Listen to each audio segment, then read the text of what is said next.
Okay, we're here at the end, the very end. This is episode 8 of the This is Hardcore Casuals this podcast. this is the end. This is the end, and what a tepid fucking way to end it all, especially for the paid section of the event. But prelims are pretty fucking cool, wouldn't you say? Yeah, I the would. prelims were definitely the highlight. I mean, when the fight of the night comes from the prelims, and a women's A fight, women's fight of the you night? know, Oh you, my you know, god. it's kind of sad. It's a very disappointing mid card. Uh, you would think because it was pretty top heavy, and it kind of just shit the bed right at the top. So that's why we start talking about the early prelims first. We're gonna get into that. Yeah. First fight of the night, we got former Counter Strike pro player Martin Badai taking on What a big gamer. yeah big fat volleyball playing Khabib Shamil Shamwow.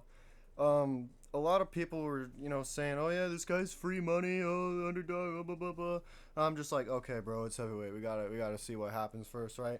And no, Shamil just gets in there, just fucking takes it to Bidet, cracks him up in the first round. And then a lot of people were saying, "Oh yeah, this guy hadn't made it into the second round a lot, so he was starting a little look a huffy puffy." But no, he still got him out of there pretty quick in the second. Less than a minute in, moves to 12-0. Good undefeated showing. And yeah, can't wait to see what he looks like beyond the 7.5 minute mark. Cause I just love I'm that big heavyweight hater, bro. I love to see him gas out and love to see him get fraud check and all that shit. Yeah, heavyweights either are like extremely undefeated, like they're undefeated, or they have like one loss, or their records are like 50-50. There's no in between. 'Cause Absolutely. heavyweight's just always a toss up. Yeah. Yeah, good showing. Yeah, Speaking of 50-50, we got the most inconsistent featherweight on the roster, Andre Feely, who touchy yeah, feely. Mr. Touchy Feely, Mr. I like big booty Latinos Feely Hell out yeah. here taking on Lucas Almeida. Lucas Almeida fought that guy Mike Trizano who got the double knockout or double That one guy. knockdown last year. He won Yeah, that fight yeah. and ended up getting cut. Almeida was supposed to fight earlier this year on one of the Brazil cards. Got hurt or injured, whatever the hell. Anyways, he ended up fighting last night, and a little bit back and forth. Almeida just does not know how to defend his chin, man, because he was getting beat up by Trizano in his first fight. He was getting tagged pretty good, and then eventually he just got slept. Not even 4 minutes in, it was a crazy like straight hand counter, but they were like less than a half a foot in front of each other, and he just piston shoots that entire right arm just across his face. It looked crazy. And then afterwards, he kind of got a couple ground shots in, and that was that. And then afterwards, he was like, "Yeah, that's what he gets for not shaking my hand at the weigh-in." So yeah, I guess you gotta learn to shake hands at weigh-ins, Mr. You Almeida. gotta you gotta touchy feely. You You gotta gotta shake touch his up, Mr. hand. Touchy. Yeah, Yeah, come on. that was the only way. Next up we got Tagir Ulanbekov who trains with the Nurmagomedovs. So you're like, oh, he gonna be good. Um, I guess he was because he won, but he fought Cody Durden, he's all right. He's okay. Um, I think he's ranked. I think they were both ranked. I think they were. Yeah. It's flyweight. You're gonna get ranked.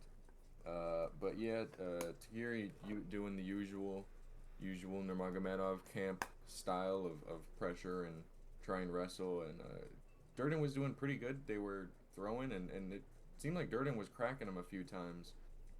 And then Tagir jumped on his back, and there was a whole thing that everyone was commenting about. They were like, "Oh, Tagir, he had his toes in the fence, and it was keeping him on his back." And it's like, bro, like he was on his back with a full body triangle. I don't think his two little toes were keeping him the whole time. And by the time he choked him out, they weren't standing. He wasn't standing on his back. They were on the ground. So like a means to an end, I guess. Who cares? But yeah, Tagir with a little rear naked choke, pretty good, pretty good. And then he got up and he did sort of the similar win celebration as Islam, and they were like, "He's the next champ," and it's like, all right, he's not that good. Calm down. Just because We said this what was that last week? Just because you train with someone good doesn't mean you're good. We gotta accept that as fact. Yeah. Moving on to Just the gotta prelims, the the real regular prelims here. prelims. Um, is that me? Yeah, that's me. Yeah, it is. Casey O'Neill versus Ariane Lipsky, and this was like the fraud checking of fraud checks. Casey O'Neill was like 9-1 going into this. She had some hype, and then Ariane Lipsky was like, so was her name the Queen of Violence, and Queen of Violence. goddamn, she showed it. She beat the fuck out of Casey O'Neill. She like destroyed her, and then, what did she sub her with? I forgot. She got the arm bar and she almost Yeah, broke her arm in half doing it. yeah. It looked like multiple times where I was like, oh damn, she's gonna break it, and by the end, O'Neill was trying to step over, and it looked like it was about to snap in like 2 seconds, and then Casey tapped, and Lipsky is the winner. She's the Yeah. Queen of Violence. Fuck Casey O'Neill. Yeah, She sucks. Casey O'Neill, no idea what the hell happened. No striking defense on the ground. She was giving up her neck, giving up her back, gave up the arm. That's how she lost, right? She was just, what the hell happened? She was like 9-0. She loses to freaking what's her face? Jennifer Maya loses to Jennifer Maya in her first loss, and Bruh. then and now she's like, now I guess she just kind of forgets how to fight entirely. Yeah. Women. Women. Moving on. The second return Oh. of Cody Garbrandt. Oh my God. Let's go, Cody. He fought Brian Kelleher last night. Brian Boom Boom Kelleher. Both guys that know how to wrestle but don't really do it. Kelleher's got a good guillotine, but that's about it for his ground game. But these guys like to swing hooks and connect, and that's what I thought it was gonna be. I was like, oh, Cody's gonna get in a war, and please don't get chinned. That would suck. But Cody looked like the Cody of old. He was out there moving. He was picking shots, not swinging wild overhands. That's what he knocked him out with. He caught him with a straight on the mouth, and got Brian out of there. But right before he finished it, he cracked Kelleher with, I think it was a hook. Oh and my he, God. like, wobbled, and then he did the old Dominic Cruz thing where he pointed to the middle and he was like, "Let's go!" And then he he walked his cracked ass him. down and Yeah, sent him. walk off KO because Cody's the man. Cody should not be in the rankings, but like if you just keep him knocking out unranked people, damn, he's the best bantamweight in the unranked. Let's go. The Let's go, ultimate Cody. can crusher. The ultimate can crusher. Let's go. Let's Hell just yeah. keep him having winnable fights. I don't want to see yeah. this man moving up the ranks because he'll just fall back down again. So Give him guys who don't throw leg kicks, because he was checking about a quarter of those. Destroyed. Kelleher was, anytime he threw, Cody was like, oh, yikes. Had a big old lump on his shin. Yeah, so learn how to check those and you'll be the best bantamweight that's not ranked. Let's go, Cody. You're Cody back. Garbrandt. The Davis and Figueiredo fight next February. Yeah. Oh, Speaking of leg kicks, we gotta talk about this fight. Oh my God. Fight of the night. Irene Aldana and Carol Rosa threw the fuck down for 3 straight rounds. Irene Aldana, fresh off of getting battered to shit by Amanda Nunes, right after getting paid in the back to just keep her hands glued to her forehead by Amanda Nunes' management team and all that shit. She got mugged, basically. Yeah, basically, she off the disgraceful performance, comes back against number 9, Rosa, and Rosa is pretty short in the reach department compared to tall, lanky Aldana, right? So she's just kind of hitting those leg kicks. And hit those leg kicks she fucking did, because I don't think she missed a single one. She didn't get checked on a single one. Irene Aldana out-Mexican the fuck out of all that shit, because oh my God, it was like her inner thigh was probably like 2 shades of purple by the end of that shit. She landed some 60 odd leg kicks or some shit like that. But that was majority first round of her getting her leg beaten up. A little bit into the second, it's like she just kind of forgot that leg pain existed, and she starts boxing the fuck out of Rosa. Rosa's like, all right, she's inside. I'm gonna hit her with my hands now, and they just start going at it, dude. It was close second round, but apparently judges saw for second, or saw for Irene. Third round was just as insane, if not a little more, just because of how much damage was adding up on the leg and the faces of both women. And at the end of the night, I thought it would have been a draw. They gave a unanimous 29-28 to Aldana. Good bounce back. She's got to work on a lot of shit. Fun ass fucking fight. Best women's fight of the year, bar none. Yeah, Um, she found the Mexican. yeah, she brought that Mexican out again, and she out yeah, again, as I said, it out Mexican the shit out of those leg kicks. Yeah, yeah. You would think like she was getting destroyed, and it was like, oh, like a few more, and she's gonna like be falling every time she gets touched. And by the middle of the second, she would get kicked, and she's like, ah, who cares? And just walked forward, and it was a really good fight. Yeah. Moving on to the man I hate, Oh yeah, Alonzo Menafield, yeah. Alonzo Dustin racist in Jacoby. his head, Menafield. Yeah, creating Against racism. Yeah, against Justin or excuse me, Dustin. Dustin not a champion but just as good of a kickboxer as Alex Pereira Jacoby. Justin Jacoby. Yeah. Um, yeah. Good fight. Jacoby, you would think being a glory kickboxer, like my boy said, not a champion in kickboxing because his name isn't Alex Pereira or Israel Adesanya, but good kickboxer nonetheless. Transitioned well to MMA. I mean, he's 19-8, but transitioned well. Alonzo Menafield is all right. He's okay. He's like a discount. Who just what the fuck is that guy's name? The other African American fellow I don't like.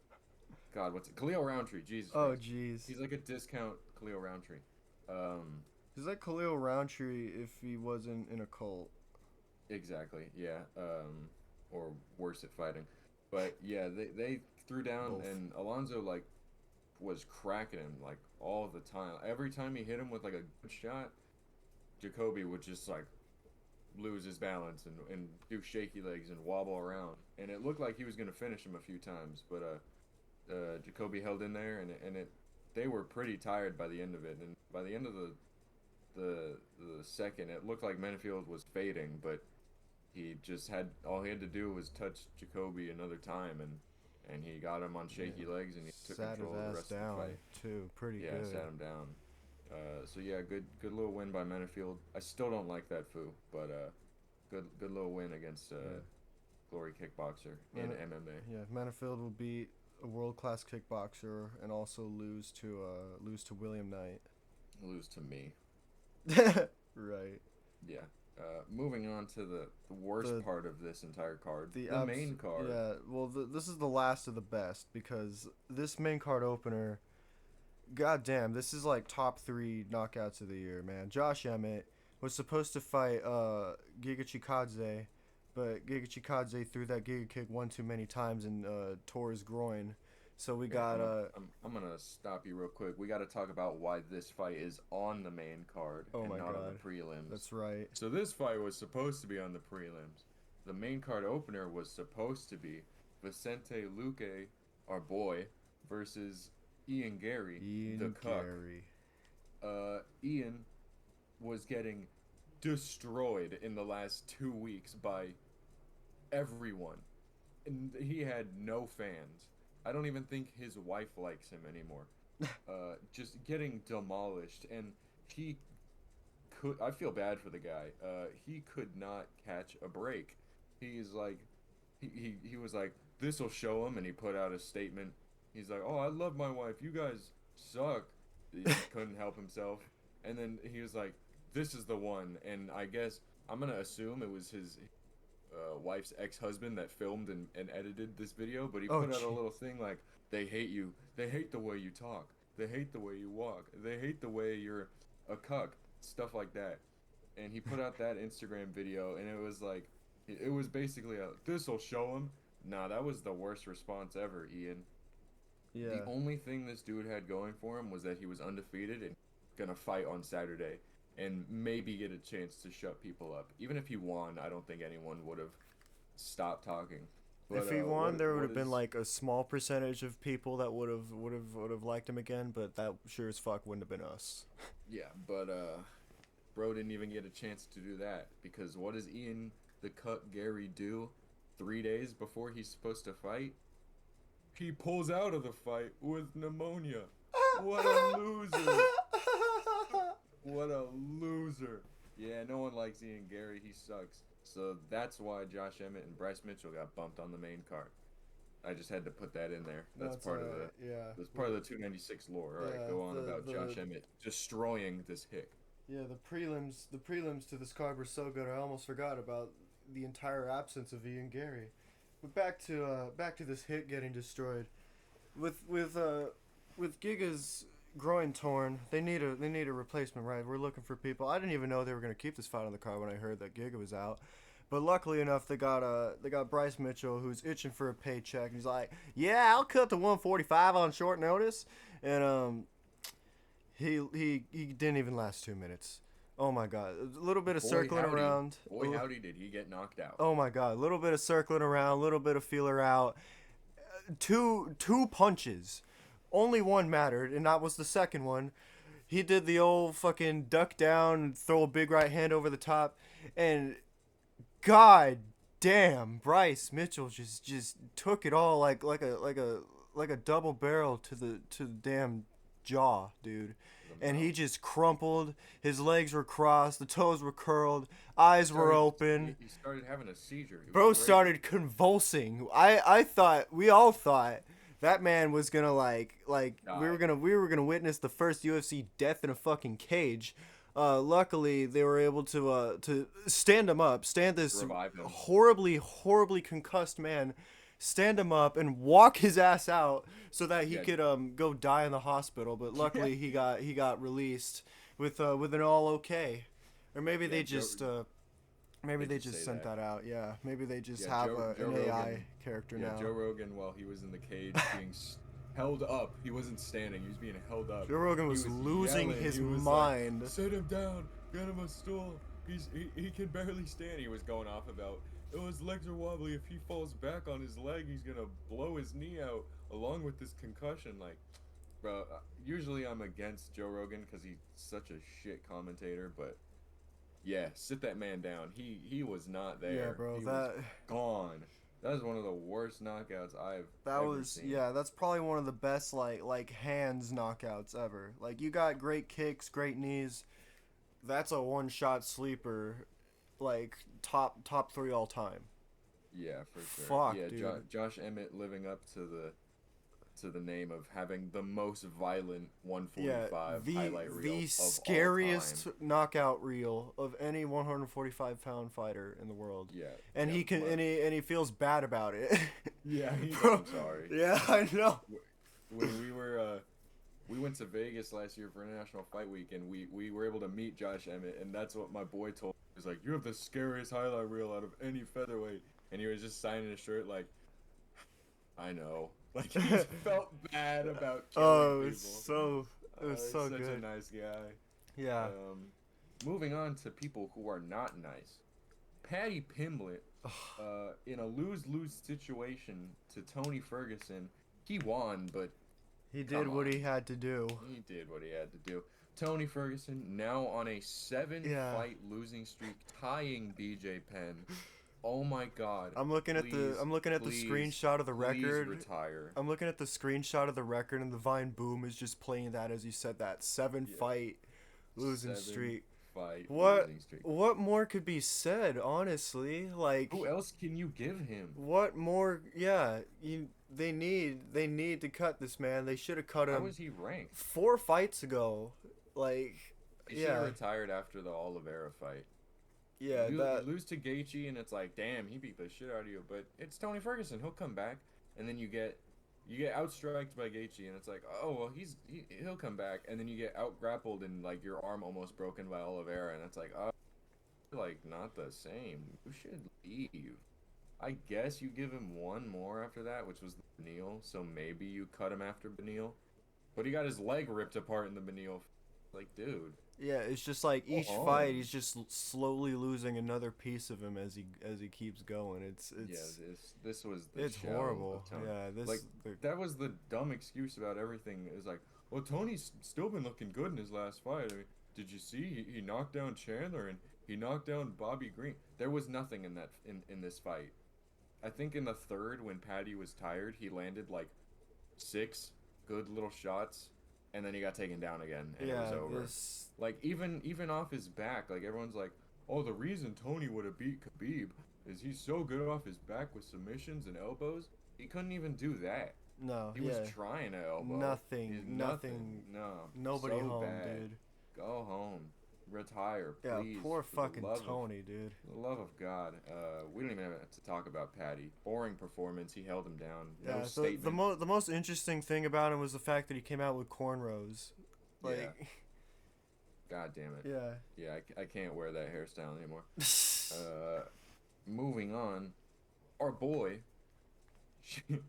Shavkat Rachmanov, Yeah. better known as Shovcock, What? fought Stephen Wonder Guy Thompson. Wonder 'Cause dude. He's Wonder Dude, Wonder Fella, because he's 40 years old. He's not a boy anymore. Now, so they fought, and everyone kind of knew, along with the Tony fight, that this was a sacrifice. But this one at least had a little promise, because it's like, oh, if Because at least Shav- Wonder Boy's still winning fights. yeah, if Shavkat can decides to stand with him, you never know. And you never know, because Thompson was actually cracking him a few times. I mean, Yeah. he never wobbled him, but he was doing that little bounce and then, like, pull back and hit him with a straight, and he did that, like, twice, and it was a little sketchy, because one of the times he got him with that pull counter, and it was like, oh, he fucking cracked him. And then the first round was mostly Shavkat holding him against the fence, trying to get him down, and he didn't. He didn't get him down at all. Wonder Boy which is takedown kinda- defense too good, man. Wonder Boy takedown defense. Let's go. And then in the second round, they stood a little more, and then Shavkat was able to get him down, and then he subbed Wonder Boy for the first time in his mission loss, for Wonder Boy, and 18-0, 18 finishes for our boy Shavkat Rachmanov. Absolutely insane absolutely. mental. This is the definition of apex predator. This is the guy. This is Genghis Khan reincarnated. Yeah. Dare I say Shavkat Rachmanov is the fucking man. He's that guy. There's a lot of people where you can be like, he's him. No, Shavkat is him. He's the guy. He's the boogeyman of Wonder. What? Welterweight. Jesus Christ. Yeah, he's the boogeyman of Wonder Boy too, of welterweight. He goes in there. He doesn't care. He just knows I'm going to finish you, and then he does. 18 down, and yeah, absolutely insane. How this dude, he keeps doing it. I don't know how this guy does it. But yeah, and then he went in the back and clapped Lorisenko's cheeks. Yeah. Yeah. Title fight Moving next. on. Or Title fight. probably. Most likely title fight. Yeah, for him. Yeah. Now on to this title fight, the co-main event. Newly minted champion Alessandro Pantoja taking on the run back in Brandon Raw Dog Royval. Flyweights are fast, they're fun, they're competitive. This one, it was alright. I mean, a little bit of striking here and there, but what I found mostly is that, especially in the later rounds, or not later rounds, I don't know. I was fading in and out of consciousness if you can't tell by this point, because every time they were on the ground and Pantoja had that control, he would just stay there and not throw a lot or not threaten. He was threatening submissions, but it's like, yeah, a little bit. God. And then Royval had no urgency to get up at all. And it's like, dude. And then you could tell that the skill gap in the wrestling, because every time he took down Royval, there would be no attempt to get up at all. and then the one time that Royval got Pantoja down, Pantoja got up in like 5 seconds. So it's like, dude, come on, you you got to be a little better than that, Brandon. Yeah. You know. Glad he didn't get finished. You know, like in the first fight, that was all right. Yeah. But yeah, I mean, took home a clean sweep of a decision on 2 cards. So he did good. He outworked him. Did a champion shit and all that kind of stuff. And then he was like, "Sorry to the crowd. I know that was kind of boring." And I was like, "Me me me me." No, I'm just kidding. Yeah. But Real. yeah. Hope his next one's more exciting. No, I'm just kidding. Yeah, exactly. That fight disappointed me. Both these guys always bring the violence, and then they fought each other, and they just didn't. Kind of sucks. Speaking of not bringing the violence, the main event. Shit. Oh, God good damn. God. I didn't really have high hopes for this one. I knew best case, like absolute god tier best case scenario, would be, like how it was when Colby fought Usman for the first time, where they were just throwing down, or maybe the second time, because the second fight was pretty good, where he mixed in some wrestling, where they just threw down and scrambled for 5 rounds. And worst case was this. This was worst case. Because the one thing, because I liked Colby up until yesterday. The whole thing was like, yeah, he talks a lot of shit and he's annoying, blah blah blah. But when he fights, he backs it up. He goes forward and he. There was none of that. There was the ghost absolutely of Colby nothing. Covington. Yeah, you know it was bad when he was circling on the outside of the cage, like trying to pick shots, and it's like, dude, that is the literal opposite of what you are known for. He didn't move forward once in this fight. Colby had the look in his eyes like all that time he spent sitting out, he realized he fucked up and he's not in his prime anymore. Cause that was so bad to put my ass to sleep. Not even fronting. Yeah. Yeah, even in his post-fight interview, he was like, yeah, the ring rust played a huge part, and then Colby being Colby, he was like, I definitely won that fight, which is like, all right, bro, shut the fuck up. Yeah, right, dude. Bro got 50-45 in the most boring way possible, by the way. Thanks, Leon.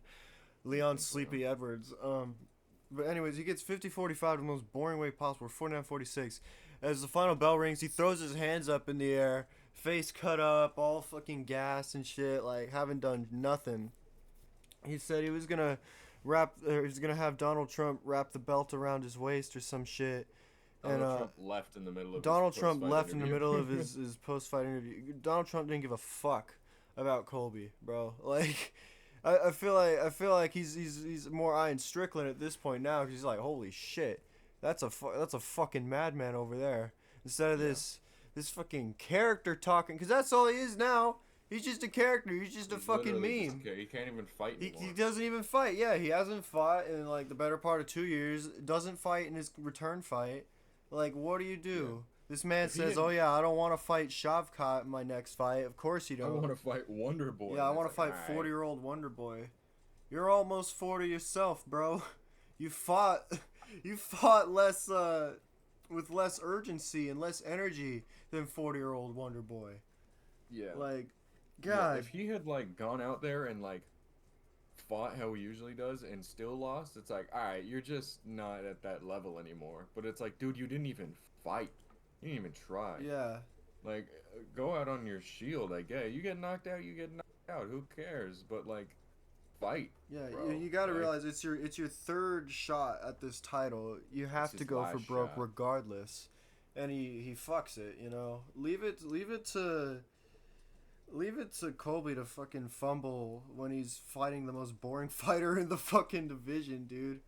Swear to God, Leon Edwards is one of the only strikers that can make a fight still boring, despite keeping it standing the entirety of the match. Like, God, zero killer instinct, dude. Fuck, I hate this division, bro. I'm coping. So fucking. I'm molding. I'm seething, dude. Shit. Yeah. Ugh.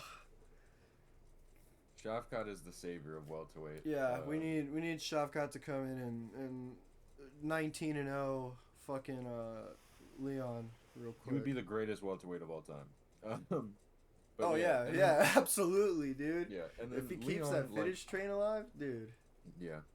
But Kobe, like during the post or the press conference, this was big news. It was like, "Oh, I'm gonna take you to the seventh layer of hell," blah blah blah.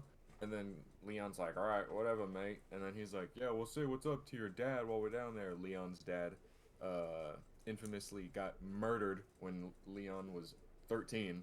And then he was like, "Oh, we'll see your dad in hell. We'll see to him." Leon throws a water bottle. "Oh, big no-no. You can't talk about someone's dad." They're gonna fight in 2 days.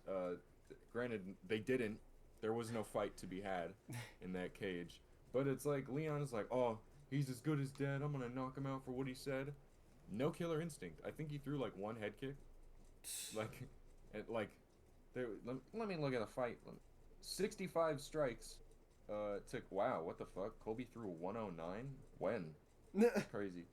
Yeah, 65 strikes from Leon in 5 rounds. Yeah, when did you think you were gonna knock him out? Like, you don't have power. You both don't have power. When did you think you were gonna get him? So, big L of a main event. Uh, Kind of an L of a card to finish it out.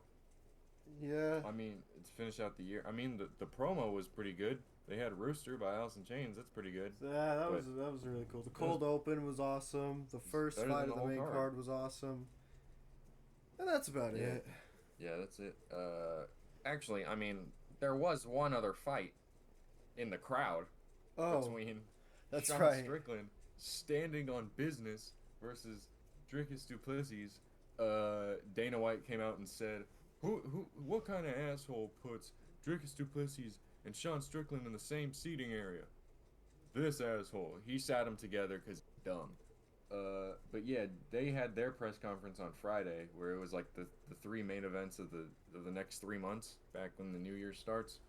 And they were talking shit. Sean called him a not nice word, a gay slur. He called him a faggot. He called him a faggot twice. Oh, shit. Yeah, he called him that twice. Because he brought up again. He brought up his dad. He was like, "You think your dad beat you up? Oh, he doesn't have shit on me." Blah blah blah. So they don't like each other now. And Sean is insane, so he's not gonna let that slide. And then he didn't. He was a gentleman while he did it too. He was Oh, sitting in yeah. front of Duplessis, and right next to him was Gilbert's kids and Gilbert Burns. Gilbert Burns' kids and his wife. And then Moreno was right there. Brandon Moreno was. Oh, shit. He's a child too. Let's be real. He's Yeah. like 5 It's foot funny, 2. So he looks to Gilbert Burns' kid and his wife, and he goes, can you move to the left just like a few inches?" And Gilbert Burns' kid and wife are like, "Okay, Sean. I wonder what you're gonna do." And immediately Sean jumps the railing and starts beating the shit out Yeah. of Dricus Duplessis. Bro got like Jumps 8 his ass. punches in, Yeah, at to the back of the least. head. Let's go. Yeah, and then they had to be separated. So yeah, that was more exciting than the entire card. Pretty funny. Yeah. They should have gave that fight of the night next to Irene Aldana and Honestly. Cal Rosa. But yeah, that was 296. Finished the year out not with a bang. Oh, you know, just a wet towel drop kind of Oh, sound. yeah. But yeah, that's a wrap on 2023 UFC. Pretty good, pretty solid year, Yeah. honestly. Pretty sick year. UFC cooked this year. I'm not gonna lie. But yeah, that's And that's the now that's it's all the over. it is all over. It's Jover until Oh, January indeed. 13th. I know, God, dude. That's God that's damn it! I know. I know. What a drought. I don't even know what the main event is for that. It's the saltiest run back of all time. Uncle Oh, I it's versus Johnny yeah. Walker 2. So Oh hopefully Johnny God. Walker knocks that fucking Dagestani back to the mountains. Yeah, that would be pretty cool. That'd be pretty funny. The Johnny Walker title run continues, especially Yeah. since he don't. Oh wait, no. What?